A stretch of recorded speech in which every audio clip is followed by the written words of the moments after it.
Developing an app is one thing, then packaging it so that it can be distributed is another thing. So in today's video, we're going to learn how to package an app developed using React Native so it can be properly distributed either via the App Store, websites, or directly installed on the phone. So let's get right into it. So the first thing you need to do is to open your command prompt or a terminal. Type this command npm-g then eas-cli. So look at it carefully, then press enter. I will have all the commands in the description of this video. The next thing you need to do is to go to the root directory of the project. This is the root directory of this project. So here, once you are at the root directory, right click and click on open in terminal. So once you are here, so this is the root directory now. You can see QR code generator. So that's the root directory. So here you type EAS login. So you need to log into the EAS server.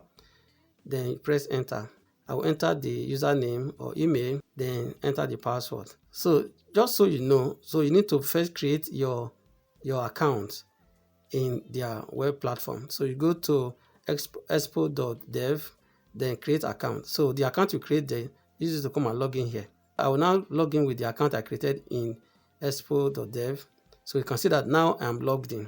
So the next thing you need to do is for us to configure. So you type EAS build configure. So it's to tell you that the EAS project is not configured, of course, yes. So it's not asking if you want to automatically create an EAS project for this account. I will say yes, just press Y. Then once you have done that, it goes through a process and it shows you which platform would you like to configure for EAS build.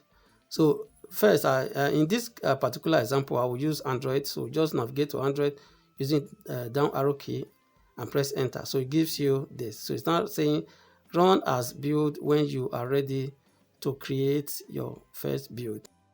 So you can see that it created two files there. So these two new files, you can look at the date they were created. Okay, so 2nd of April 2026. So now then come back here. So you now type EAS build -p Android profile, then preview. This will generate the APK file. Okay, so press enter. So it goes through a process and you have this.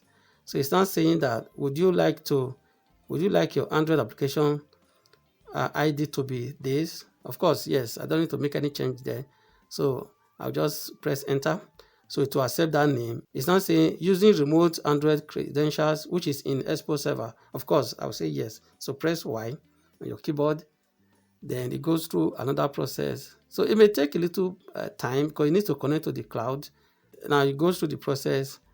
So it may take some time. So of course, now the build has finished. So you can see that it has created a QR code for me that I can scan.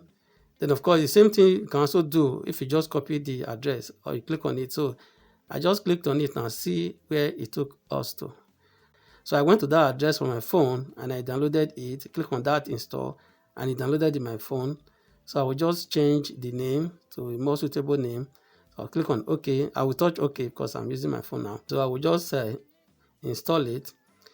Of course, because it's not in the App Store, so the system is skeptical. So I will have to go through the setting to let you know that I trust the source. So I'll just say allow, then go back.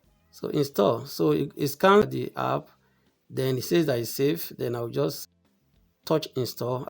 All these issues will not happen if it's on the App Store. Okay, so now you see that it has installed successfully. So I'll open it. So look at that. You see that it opens right there in my phone. So this is in my phone, not on an emulator now, so not using cables or whatever. So I can do all the things. So you see that it's asking me for permission. Of course, I will accept. See that I just scanned that QR code on a bag. See that it is there, it works. So I can also copy it by long pressing. Then now if you want to put it on the App Store, so that is to generate the AAB file. So this is what we should do. Then, so go back to the terminal, then type EAS build -p then Android, then that dash profile, then production. So this one is for production. All right, so you press enter. So it goes through a process. It could take some seconds or even minutes before it is done. So you see now that it has finished building. So the AAB file has been created. So if I go back to the Expo web platform now, refresh, you see that the two files have been created. That is the AAB file, which is the production one, and the preview, which is the APK. So you can see it here. So I can just download that of the production, which is the .aab file, and look at that there. So I can download that and ship that to the App Store. I hope this helps you. Don't forget to subscribe to this channel if you have not done so already. Like the video and share it. Thank you for watching. See you in another video.